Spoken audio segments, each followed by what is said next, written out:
Gemini, paano kung sabihin ko sa'yo na lahat ng pinagdadaanan mo ang sakit, ang paulit-ulit na pagkasawi sa pag-ibig, ang problema sa pera, ang mga gabing walang tulog, hindi kailanman aksidente?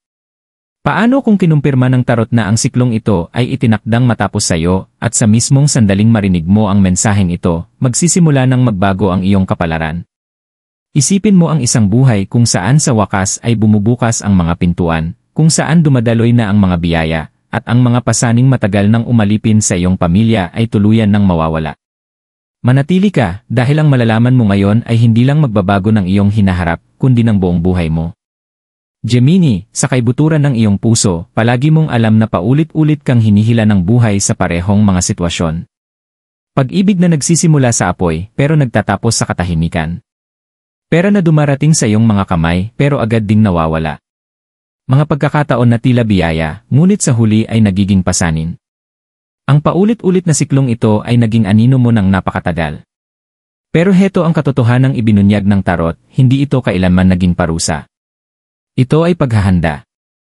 Bawat luha, bawat pagkadismaya, bawat gabing walang tulog, lahat iyon ay hinubog ka para maging sapat na matatag upang wakasan ang siklong ito minsan at magpakailanman. At kapag natapos na ito, Gemini, may makapangyarihang magsisimula. Isang bagong yugto na puno ng pag-ibig na nananatili, mga biyayang dumadami, at mga pagkakataong sa wakas ay magtatagal. Ang pagbasa na ito ay hindi lamang tungkol sa mga hula, ito ay tungkol sa iyong kalayaan, iyong kapalaran, at ang sandali ng iyong tunay na tagumpay. Paliwanag at pinagmulan ng sikliko. Gemini, halina't lumalim pa tayo. Bakit ba pakiramdam mo palaging umuulit ang buhay? Bakit tila iisa lang ang kwento, iisang heartbreak, iisang problemang pinansyal, iisang pagkadismaya na paulit-ulit lumilitaw sa iba't ibang anyo? Ito ang tinatawag nating siklo, isang nakatagong pattern na nagpapatuloy hanggat walang sapat na lakas para putulin ito. At ayon sa tarot, ikaw ang napiling magsakatuparan ng misyon na ito. Isipin mo, Gemini. Ilang beses mo na bang naramdaman na bumalik ka na naman sa umpisa? Baka minsan ibinigay mo ang buong puso mo pero sa huli ay nasira ang tiwala mo. Baka nagsikap ka, nag-ipon, at noong pakiramdam mong matatag ka na, may biglang dumating at kinuha lahat ng iyon. Baka sinubukan mong umunlad, lumayo sa nakaraan, pero parang may mga tanikala na hindi ka pinapayagang makaalis. Sa kulturang Pilipino, madalas natin itong tawagin na paulit-ulit na pagsubok. Naniniwala ang matatanda na hindi ito basta pagkakataon, ito ay tanda ng siklong dumadaloy sa dugo, ng aral na hindi natapos, ng karmang kailangang paghilumin. At Gemini, ikaw mismo ang nasa puntong iyon kung saan matatapos na ang siklong ito. Hindi lang ito kwento mo. Balikan mo ang iyong angkan. Napansin mo ba kung paanong ang ilang pasanin ay tila namamana, parang mga anino? Maaaring ang iyong mga magulang, o maging ang mga lolo't lola, ay dumaan din sa parehong hirap sa pera na pinapasan mo ngayon. Baka pati mga kwento ng pag-ibig sa inyong pamilya ay madalas na uwi sa hiwalayan, distansya, o katahimikan. Parang paulit-ulit lang ang kasaysayan hanggang sa dumating ka. Kasi Gemini, ikaw ang pinili ng universo bilang tagaputol ng tanikala. Kaya mas mabigat ang sakit na naramdaman mo kaysa sa iba. Kaya dala mo ang pasaning hindi naiintindihan ng karamihan. Kaya kahit anong iwas mo, tila ibinabalik ka ng buhay sa parehong mga aral. Hindi ito upang parusahan ka, kundi upang gisingin ka. Kinukumpirma ito ng tarot, ang mga siklo ay umuulit hanggang matutunan ng kaluluwa ang aral na kailangang matutunan. At kapag nakamtan na ang aral, nawawala na ang kapangyarihan ng siklo. Gemini, hindi ka na biktima ng pattern na ito. Ikaw ang susi sa bagong simula. Pero maging tapat tayo, ang pagputol ng siklo ay hindi madali. Ibig sabihin nito ay haharapin mo ang parehong unos ng paulit-ulit hanggang sa matatag ka na. Ibig sabihin nito ay pipiliin mong magbago kahit pa tinutukso ka ng nakasanayan mong pagkakamali. Ibig sabihin nito ay sasabihin mong tama na sa maling pag-ibig, sa takot sa pera, sa mga taong kumukuha ng iyong lakas, at sa mga ugaling pumipigil sa iyong lumaki. At Gemini, heto ang mas malalim na sikreto, sa tuwing hindi ka sumuko, sa tuwing pinili mo ang pag-asa kaysa sa kawalan, unti-unti mo nang pinahihina ang siklong ito. Bawat munting panalo ay bitak sa pader. Bawat luha ay nagdidilig sa lupa ng iyong muling pagsilang. At ngayon, handa nang gumuho ang pader. Isipin mo ito. Sa loob ng maraming taon, para kang umiikot lang sa parehong bilog, hinahabol ang parehong resulta. Pero ipinapakita ng tarot ang ibang larawan ngayon. Nakikita kang nakatayo sa gitna ng bilog na yon, hawak ang kapangyarihang lumabas. Hindi mo na kailangang maghabol. Hindi mo na kailangang umulit. Nagtatapos ang siklo rito sa'yo. Sa baraha, nakikita ko ang The Wheel of Fortune na umiikot. Hindi lang ito basta swerte, ito'y kapalaran na nagbabago. Ang gulong na dati paulit-ulit kang ibinabalik sa nakaraan ay ngayon nagtutulak sa'yo pasulong. At kapag gumalaw na ito, Gemini, wala nang balikan. Ipinagmamalaki ka ng universo. Hindi na sayang ang iyong mga pinagdaanan. Sila mismo ang apoy na humubog sa iyong espiritu. Mas malakas ka na ngayon, mas marunong, at higit na handa. Hindi na magpapatuloy ang siklo dahil hindi ka nakabilang sa nakaraan, ikaw ay pag-aari na ng hinaharap. Kaya huminga ka, Gemini. Huminga ka dahil lumilinaw na ang unos. Huminga ka dahil ikaw ang sinambit sa panalangin ng iyong mga ninuno. Huminga ka dahil kinumpirma ng tarot ang mga tanikalay na puputol na at nagtatapos ito sa iyo. Pahayag ng tarot ang nagtatapos ngayon. Gemini, ngayong naunawaan na natin ang bigat ng iyong mga paulit-ulit na siklo, panahon na para buksan ang tarot at alamin kung ano talaga ang gustong ipahayag ng universo. Hindi nagsisinungaling ang mga baraha, sila'y mga salamin ng kaluluwa, mga refleksyon ng nakatagong enerhiya na nakapalibot sa iyong buhay. At sa pagbasa na ito, tatlong makapangyarihang baraha ang lumitaw, bawat isa ay nagdadala ng mensaheng nagpapatunay na matatapos na ang iyong siklo. Ang unang barahang lumitaw ay The Tower. Sa unang tingin, nakakatakot itong tingnan. Ipinapakita nito ang isang mataas na tower na tinamaan ng kidlat, mga taong nahuhulog, kaguluhan sa paligid, at pagkawasak sa hangin. Ngunit huwag kang matakot, Gemini. Ang tower ay hindi dumating upang parusahan ka, narito ito upang palayain ka. Ipinapahiwatig ng barahang ito na sinadya ng universo na yanigin ang iyong pundasyon, alisin ang mga bagay na hindi matatag, at wasakin ang mga hindi kailanman itinakdang magtagal. Isipin mo ang mga biglaang pagtatapos na naranasan mo, ang mga pagtataksil na ikinagulat mo, ang mga pagkakataong gumuho kahit akala mo'y ligtas na. Bawat tower moment ay masakit, pero iyon din ay banal na proteksyon. Kumpirmado ng tarot, ang mga pagtatapos na iyon ay hindi kawalan, sila'y paglilinis. Dumating ang tower upang bumagsak ang mga huwad na estruktura, at magbigay daan sa mga bagay na totoo, matibay, at pamatagalan. Ang pangalawang baraha ay Death. Ngunit hindi ito tungkol sa pisikal na kamatayan, ito ay tungkol sa pagbabagong anyo. Isa ito sa pinakamakapangyarihang palatandaan ng muling pagsilang. Ipinapahayag nito na ang dating bersyon mo, ang nakulong sa mga siklo, ay handa nang magbalat. Hindi ka na ang Gemini na nauulit sa parehong pagkakamali dahil sa takot. Hindi ka na ang Gemini na pumapayag sa mas mababa kaysa sa nararapat sa iyo. Hindi ka na ang Gemini na pasan ang sakit ng nakaraang henerasyon na parabang iyon ang iyong tadhana. Sinasabi ng Death, nagtatapos na ang siklo dahil wala na ang luma mong sarili. Kinukumpirma ng barahang ito na ang minsang kumadena sa iyo ay wala ng kapangyarihan. Nagtatapos ang siklo sa iyo dahil ikaw ay pumapasok sa iyong muling pagsilang, isang bagong pagkatao, isang bagong landas, isang bagong kalayaan. At ang ikatlong barahang lumitaw ay The World. Gemini, ito ang barahan ng katuparan, tagumpay, at kapalarang na isa katuparan. Kapag lumitaw ang world, nagpapatunay ito na ang bilog ay nagsara na, ang aral ay natutunan na, at ang kaluluwa ay nakapasa sa mas mataas na antas. Hindi lamang ito isang pagtatapos, ito'y isang matagumpay na konklusyon. Malinaw ang tarot, nagtatapos ang siklo sa iyo, at magsisimula na ang mga biyaya. Huminto tayo sandali, Gemini, at iugnay ito sa iyong buhay. Ipinakita ng tower kung bakit kailangang gumuho ang ilang bagay. Kumpirmado ng Death na tapos na ang lumamong siklo. Idineklara ng world na nagsimula na ang bagong kabanata. Magkasama, bumuo sila ng banal na pagkakasunod, pagbagsak, muling pagsilang, at tagumpay. Ramdam mo ba? Hindi lang ito prediksyon, ito ay kumpirmasyon ng matagal ng alam ng iyong kaluluwa. Ngayon, tuklasin natin kung ano ang tiyak na nagtatapos para sa iyo. Para sa ilang Gemini, ang siklong ito ay tungkol sa pag-ibig. Ibinigay mo ang puso mo sa mga taong paulit-ulit na nagpakita ng parehong pattern, simula sa alab, pero nauwi sa pagtataksil, lapit na sinusundan ng layo. Sa bawat pagkakataon, umasa kang magiging iba ang wakas, ngunit pareho pa rin ang kwento. Inihahayag ng tarot na nagtatapos na ang siklong ito. Hindi ka na makakaakit ng pag-ibig na iniiwan ka. Sa halip, darating ang pag-ibig na nananatili, lumalago, at tunay na patas. Para naman sa iba, ang siklo ay tungkol sa pera at katatagan. Parang sa tuwing may dumarating, agad itong nawawala. Mga bayarin, emergency, bigla ang kawalan, tila ba ayaw manatili ng pera sa'yo. Kinukumpirma ng tarot na mababasag na ang pattern na ito.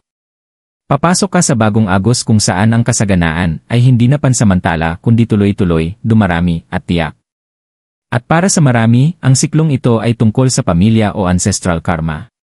Baka napansin mong nauulit ang ilang pattern sa bawat henerasyon, hirap sa relasyon, kawalan ng katatagan, o sugat na damdaming ipinapasa ng tahimik. Inihahayag ng tarot, ikaw ang pinili sa inyong angkan upang putulin ang mga tanikala ng henerasyon. Kumpirmado ng world na nagtatapos na ang karma sa iyo, at ang mga biyayang darating ay aagos para sa iyong buong lahi. Gemini, hindi ito maliit na sandali. Ito ay makasaysayan. Ikaw ang tulay sa pagitan ng nakaraan at hinaharap. Nagtatapos ang sakit sa iyo at magsisimula ang biyaya sa iyo. Ang iyong mga anak, ang susunod na henerasyon, at maging ang enerhiya ng buong pamilya mo, mararamdaman nila ang kalayaan na nilikha mo. Kaya napakabigat ng paglalakbay mo, dahil hindi lang sarili mo ang dala mo, kundi pati ang bigat ng mga nauna sa iyo. At ngayon, idineklara ng mga baraha na sapat na ang iyong pinasan. Tapos na ito. Huminto ka sandali, Gemini. Pumikit at damhin ang pagputol ng mga tanikala.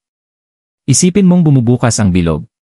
Isipin mong humahakbang ka sa isang landas na hindi na paikot-ikot, kundi isang tuwid na daan na puno ng liwanag. Hindi lang ito mungkahi ng tarot, ito ay tiyak na kumpirmasyon. The tower clears. Death transforms. The world completes. Nagtatapos ang siklo sa'yo.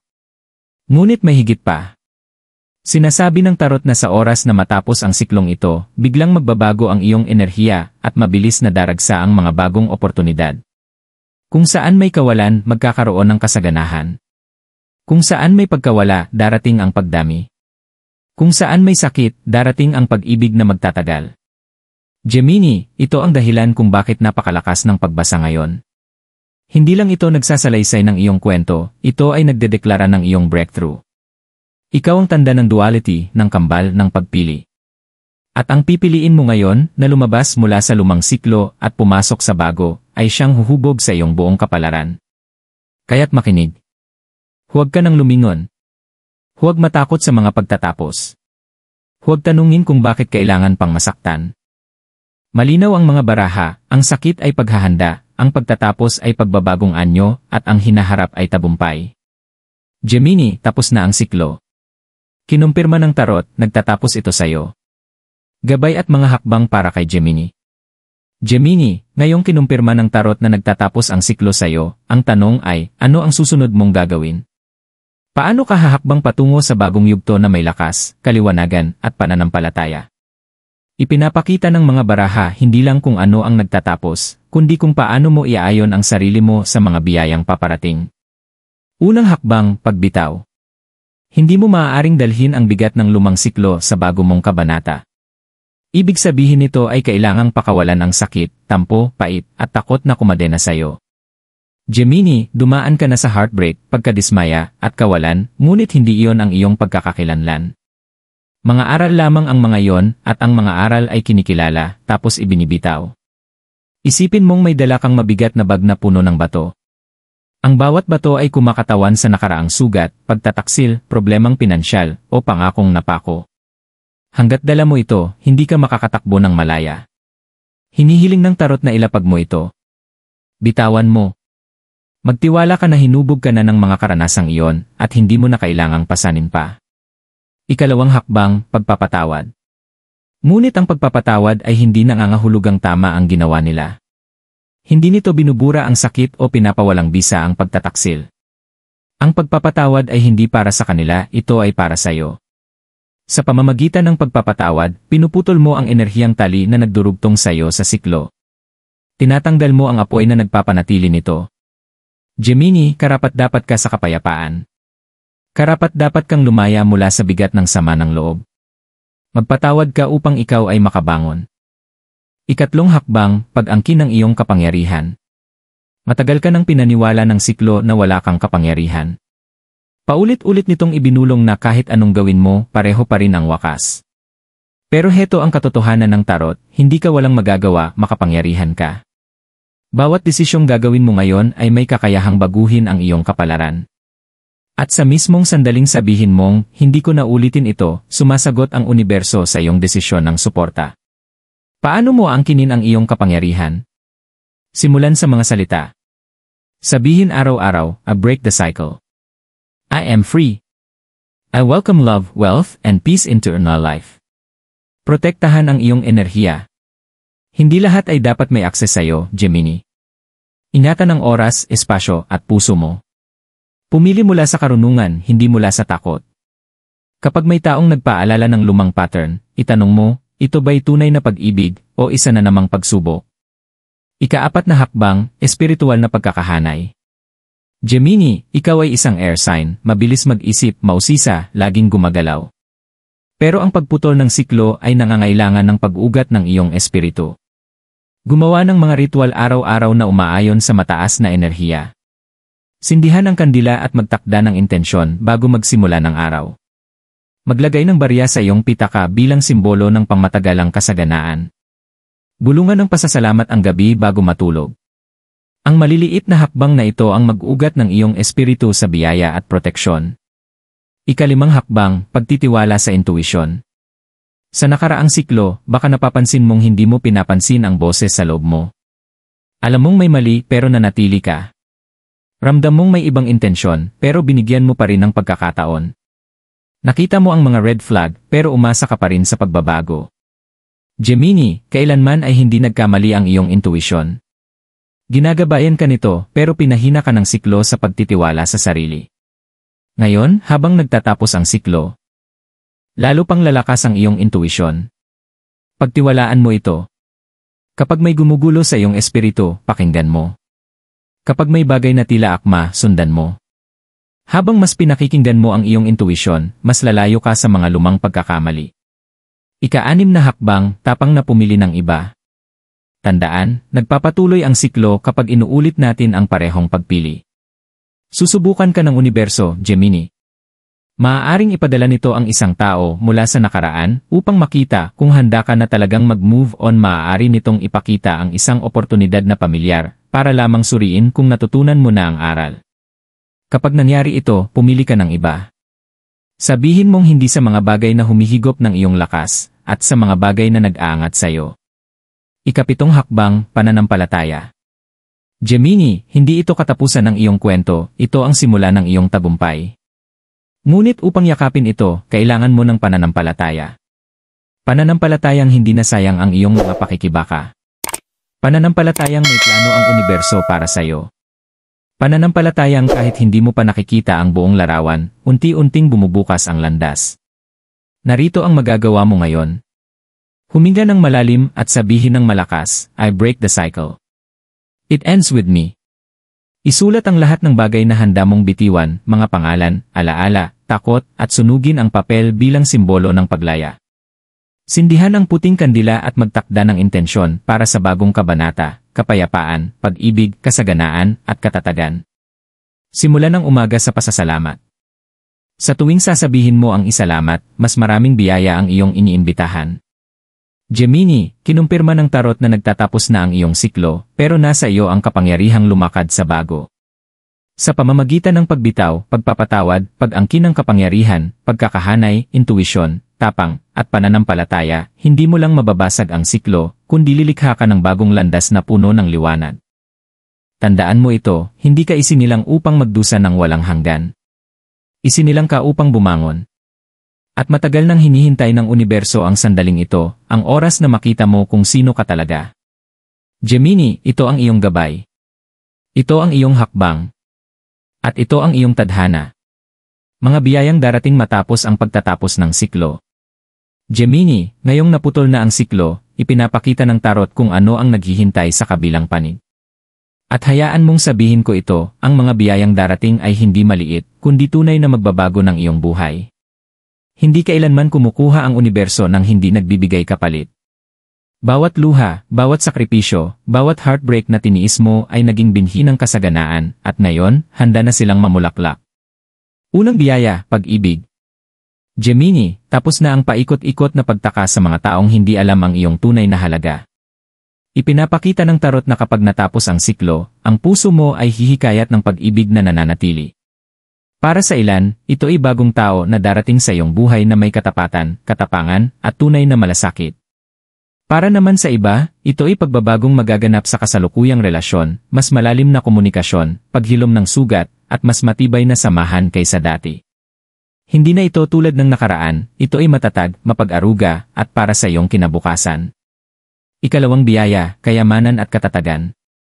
Matagal ka nang nakaranas ng siklo ng kita at kawalan. May dumarating na pera, pero mabilis ding nawawala. Kumpirmado ng tarot na tapos na ang siklong ito. Bubukas ang mga oportunidad para sa paglago ng pinansyal na aspekto, at sa pagkakataong ito, magtatagal sila. Hindi ka lang kikita, kundi makakapag-ipon at magpapalago ng iyong yaman. Paparating ang biyaya ng konsistensya at seguridad. Isipin mong nababayaran mo ang iyong mga obligasyon ng walang takot, nakakapag-ipon ng may kapanatagan. At natatamasa ang bunga ng iyong pagsisikap ng hindi nangangamba ng paano kung mawala ito. Iyan ang kinabukasang ipinapakita ng tarot. Ikatlong biyaya, kapayapaan ng isip. Gemini, ang mga bagyong dala mo sa isipan, mga gabing walang tulog, walang tigil na pag-isip, paulit-ulit na tanong na, bakit ako? Ay lilinaw na. Kapag natapos ang siklo, gagaan ang iyong puso. Gigising ka ng may kapanatagan imbes na kabuluhan. Dadaan ang iyong araw na may kaliwanagan imbes na kalituhan. Ang kapayapaan ang magiging bago mong normal. At sa kapayapaan, makakahanap ka ng lakas para lumikha, mangarap, at magtayo ng kinabukasang ikinatutuwa mo. Ika-4 na biyaya, espiritual na paglago. Ang pagputol ng siklo ay hindi lamang tungkol sa pisikal na mundo, ito rin ay tungkol sa kaluluwa. Sa pagtatapos ng siklo, papasok ka sa mas mataas na dalas. Lalalim ang iyong koneksyon sa universo, lalakas ang iyong intuisyon, at mas titibay ang iyong panloob na karunungan. Mapapansin mong mas malinaw ang mga palatandaan, mga anghel na numero, mga panaginip, mga sabayang pangyayari na gumagabay sa bawat hakbang mo. Mauunawaan mong hindi ka na naglalakad ng bulag, may banal na liwanag na gumagabay sa iyong landas. Ika-5 biyaya, kalayaan. At marahil, ito ang pinakamakapangyarihan sa lahat. Gemini, kalayaan mula sa nakaraan, kalayaan mula sa tanikala ng angkan, kalayaan mula sa siklong minsang nagpahinto sa iyo. Ang kalayaang ito ang magbibigay daan para likhain mo ang buhay na matagal mo nang minimiti. Wala nang paulit-ulit na kwento, wala nang hadlang. Malaya ka nang pumili ng pag-ibig, kasaganaan, kagalakan, at tadhana. At ang kalayaang ito ay hindi lang para sa iyo, aangalaw ito sa buong angkan. Mararamdaman ito ng iyong mga anak, mahal sa buhay, at maging ng mga susunod pang henerasyon. Ipinapakita ng tarot ang maliwanag mong kinabukasan, Gemini. Nilinis ng tower ang luma, binago ng death ang iyong espiritu, at kinoronahan ng world ang iyong tagumpay. Ngayon, ang mga biyaya ng pag-ibig, kasaganaan, kapayapaan, at kalayaan ay rumaragasa patungo sa iyo. Kaya kapag tinanong mo, ano ang mangyayari pagkatapos ng siklo? Simple lang ang sagot, magsisimula ang bagong buhay. Isang buhay kung saan hindi na inuulit ang paghihirap, kung saan ang mga biyaya ay matatag, at kung saan sa wakas ay mararanasan mo ang tadhanang para sa iyo. Gemini, ang hinaharap mo ay hindi na tungkol sa simpleng pag-survive. Ito'y tungkol sa pagsulong at pagyabong. At kinumpirma ng tarot, nagsisimula na ito ngayon. Gemini, nakatawid ka na sa kabila. Mula sa unos ng iyong nakaraan hanggang sa katahimikan ng iyong tagumpay, inihatid ka ng tarot sa bawat katotohanan, bawat palatandaan, at bawat kumpirmasyon. At ngayon, malinaw na ang mensahe. Hindi ka lamang itinakdang mabuhay. Itinakda kang putulin ang siklo. At nagawa mo na. Bawat sandali ng sakit ay naging punto ng pagliko. Bawat pattern na iyong kinwestiyon, bawat aral na tiniis mo, lahat iyon ay naghanda sa iyo para sa eksaktong sandaling ito sa paglalakbay ng iyong kaluluwa. Ikaw ang matagal nang hinihintay ng iyong angkan. Ang tagaputol ng tanikala. Ang magtatapos ng siklo. Ang tagapagdala ng liwanag. Kinukumpirma ng tarot ang alam na ng iyong espiritu. Nagtatapos ito sa iyo at dahil dito, nagsisimula muli ang lahat sa pag-ibig, sa kapayapaan, sa kasaganaan, at sa layunin. Kaya ngayon, Gemini, panahon na para ipahayag mo ang iyong katotohanan. I-komento ang iyong zodiac sign sa ibaba panandang pandagdag isulat ang makapangyarihang katagang ito. I break the cycle. It ends with me. I claim and my blessings now. Hayaan mong mapuno ang espasyong ito ng iyong intensyon, ng iyong tapang, ng iyong desisyon na hindi na muling mabuhay sa mga pattern ng nakaraan. Kung malalim mong naramdaman ang mensaheng ito sa iyong puso, kung gayon, hindi lang ito isang tarot reading. Ito ang iyong banal na kumpirmasyon. Totoo ang pagbabagong ito. At ngayon na ang sandali. Nangusap na ang universo. Gemini, malaya ka na.